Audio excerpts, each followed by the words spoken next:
and welcome to Beer for Breakfast, ABV. I am Danielle from Marty and Danielle in the mornings on 91X.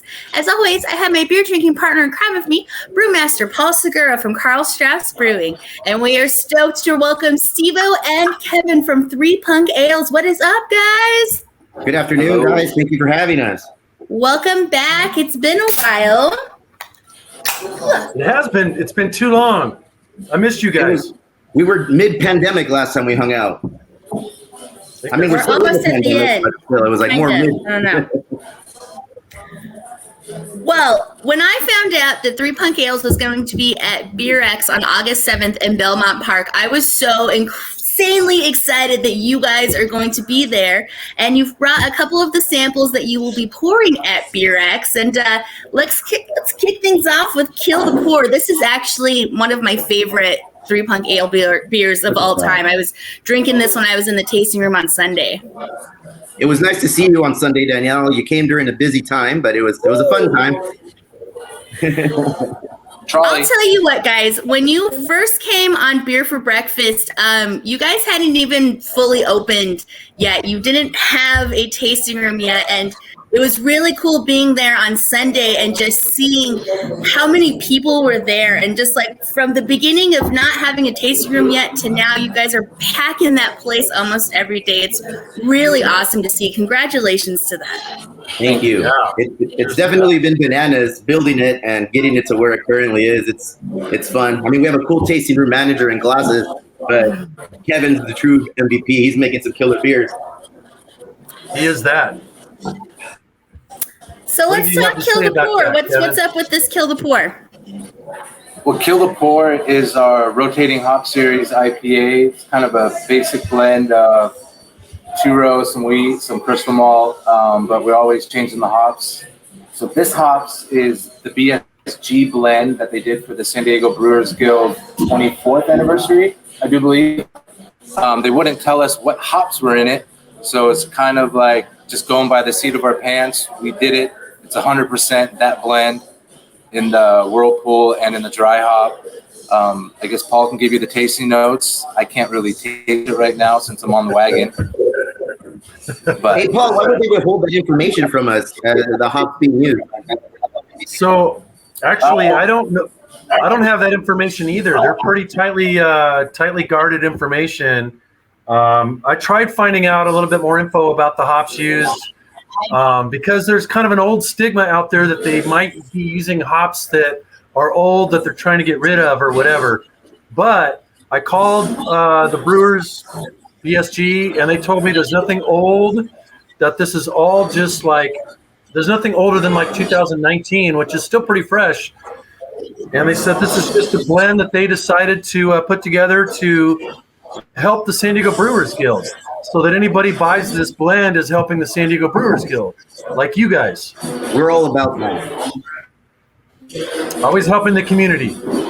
It's tasty. Paul, what do you think of this beer? I mean, I know that we've both tried different iterations of Kill the Pour since it's a rotating hop blend. What do you think of this one? I like this one. It's very hop forward. It's very like aggressive. I get like some lemon and like orange rind and maybe a little bit of grapefruit. Mm-hmm. So it's mostly citrusy to me. That's what we get from a lot of people. Citrusy, little flowery. I think one of their descriptors was tropical pineapple-ish, which not really getting too much. It would have been fun to throw like another bag of something like Simcoe Centennial or something in there with it, but it was a good tryout for it. I think Simcoe might have been too dank. I like the, actually, now that you say pineapple, I kind of get the pineapple from it. It's pretty good, man. I like the dryness, but it also has that slightly toasty like finish. And for us, all of our beers are play on a kind of like bands and music that we kind of grew up listening to. So Kill the Pour, obviously, is Dead Kennedys reference that, I mean, I know from the three of us, I'm probably the one that likes Dead Kennedys. So I have a lot of influence on what we slap on that label. That doesn't get any better than Kill the Pour. Well, so, okay, this actually leads me to my next question, and I wanted to ask you guys this. We're coming out of this pandemic, events are happening again, and you guys chose to be a part of BeerX, and it's not really punk rock music, it is more of the American reggae, but why did you guys choose for Thr3e Punk Ales to be a part of BeerX? Because we're ready to come out swinging. We've been locked behind closed doors for too long, and we're ready to put our brand back out on display. A lot of people always ask us, like, why did you name yourselves Thr3e Punk Ales? Like, you guys really don't, like, live up to the punk ethos. And we're like, that's what you think. I mean, for me, punk is doing whatever the heck I want to do, and I've been pretty much doing that since I was a young little tyke. Now I'm raising 3 little kids that are going to be raised in the same manner. So going to a reggae concert, hey, that's going to be our punk expression for the weekend. Yeah, 2021. Anybody who thinks that these guys aren't punk hasn't been there or doesn't know these guys. Damn, Kevin, you are loud in your area. Look at you, have a party going over there. I was going to say, where is it loud? Because it is very loud on one of your guys' ends. I'm underneath the tasting room. It is always a party in the tasting room. Well, transitioning over into the next beer, the Emo Brown, the Saddest Mexican Brown Ale. Want to give a shout out to the Emo Brown Foundation and kind of give you, Steve-O, a little bit of a second to talk about Emo Brown. We've had you guys on the morning show with Marty and I, and you just continue to flourish with everything you're doing. Tell us about first the foundation, and then we'll talk about the beer. Cool. So Emo Brown was an idea that was sprouted about 2 years ago with the homie Glasses, just being the saddest Mexican I've ever met in my life. And we started off by doing a podcast. And then from there, we kind of grew into raising awareness on things here in the community and to raising money. So last year, we were able to start a foundation where we raise money for low-income schools located here within the general radius of the brewery. That worked out great for us. So what we ended up doing is actually moving forward with the foundation and creating a nonprofit. So this year we'll be starting our first inaugural golf event for Emo Brown. And we were fortunate enough to have a lot of people jump on board. We had Jeff Lozano jump off from Ballast Point, and they're going to be our presenting sponsor here for the Emo Brown Foundation golf event. We have a slew of other people here from the community that are going to be helping us. The police department, the fire department, local schools, counselors, local breweries, West Brew, Mujeres Brewing. So things like that. We're all coming together, raising money. We're on track to raise about $20,000 for scholarships that we offer every year. So every year we offer 4 scholarships with Room to Grow, where we fund these scholarships for kids who have the smarts but don't necessarily have the financial backing to pursue their career in the field that they're choosing to do so. We're just doing whatever we can. I mean, it's not a lot, but it's a lot for us, Mm-hmm. And this golf tournament, when is this happening? Friday the 13th, August, here at Chula Vista Golf Course. There's still minimal foursomes left. So if you guys want to sign up, go onto our Instagram on Emo Brown and click on the link. That's the best way to get in touch with it. That is super awesome. And so now over onto the beer side of things. Kevin, tell us about Emo Brown, the beer. Emo Brown is our Imperial coffee brown with Mexican chocolate. So we dose it with, it's your typical, 8.1%, little Imperial brown, a little bit bigger than some brown. We dose it with Abuelita chocolate just before the World. And then once it's in the tank, at the very end, we add some Mexican coffee to it to bring out coffee. And it's turned into kind of a staple now, especially with the foundation doing what it's doing. And then also for the anniversary, we are going to have the barrel-aged version that's been sitting in Liberty Hall bourbon barrels for a year. I'm excited for that. Yes! If you want to share, just throwing that out there. We'd love to have that. I mean, you work on the block now. I mean, you're always welcome to cruise in and scoop it up now. We brew this beer, we always dump it in the barrel. Yeah.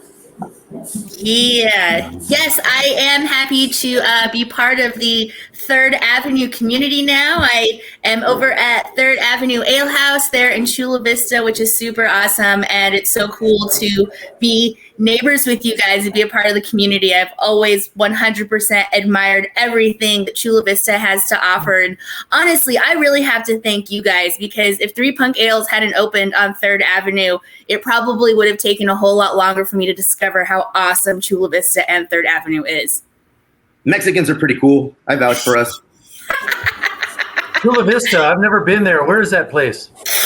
It's next to where you were born, Cabezon. Come on, man. You're the oldest Chula Vistonian I've ever met. Look at you. And I'm not getting any coffee from this beer. What's up with that?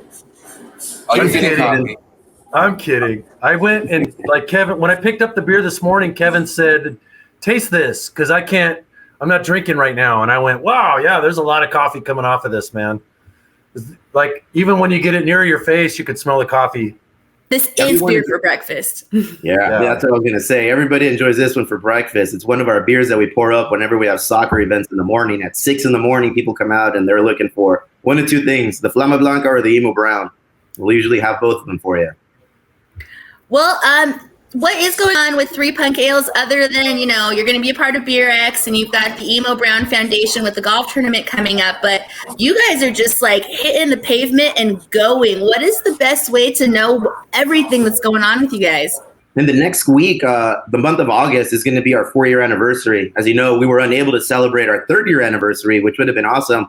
So we're going to kind of take it out and do it on this year for our 4th anniversary. We have a slew of artists that are coming up. We really pride ourselves in working directly with artists here in the community. And we have a bunch of heavy hitters that are coming out and helping us design some merch, like Chicle, Liquor Store Mike, like some of these guys that we've worked hand in hand with labels and just creating art. And then Kevin creating his own art downstairs, releasing some of our new beers in barrel-aged version. I know we mentioned the Emo Brown. We're also doing our San Diego Red. So, I mean, these are all beers that people wait for every year for our anniversary to be released. So stay tuned for that. We have, obviously, you came in when we have bands playing. We're doing a lot more of that. Get here early because, as you know, it gets busy. It gets busy quick down here.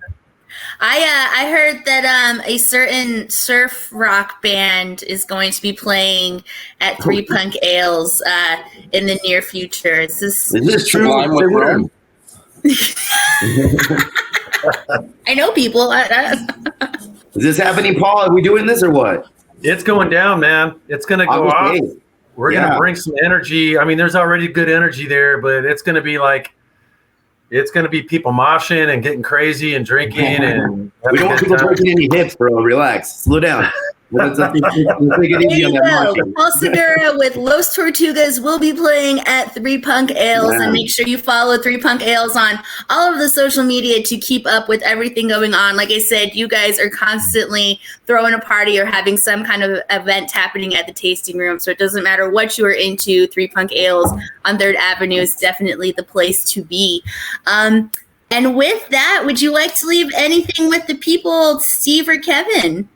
Kevin, what do you want to leave with the people? Come drink the beer and the seltzers. Oh, the seltzers. We gave you guys a grape soda seltzer. That one's bananas. But we're going to be drinking that on Friday morning on Beer for Breakfast on 91X at 9:05 Pacific Standard Time. So make sure you are listening to 91X Friday morning. I'm actually really excited to try this. I'm surprised that people have really taken to that seltzer so well. I mean, to the point that we're actually going to start canning and pour packing that bad boy. It's ridiculous. People drinking, they're like, oh man, this is like grape soda. I'm like, yep. That was just awesome. Paul, you want to leave anything with 3 Punk or the people? I think it's cool that they're doing the grape soda, but also Kobe beef and some of my longtime favorites like the Charming Stout. They do beers across the spectrum really good, and I'm stoked that you guys are going to be at BeerX because that event's going to be super fun. Man, Belmont Park at the beach with beers and lots of good bands. It doesn't get any better. Are you going to be there, Paul? Oh, yeah. Hey. You're going to be there? We're going to be drinking some Emo Brown, man. Yeah. We'll be drinking some Emo Brown and we'll be smoking some Emo Green. Is that not allowed? That's not allowed? I don't know. It's allowed. We will see you all at BeerX next Saturday, August 7th at Belmont Park, where we will be getting down on some Thr3e Punk Ales. And with that, cheers to independently owned craft beer and radio in San Diego. Hey, cheers to 4 years. Much continued success to you guys. Check out Emo Brown Foundation. Thank you.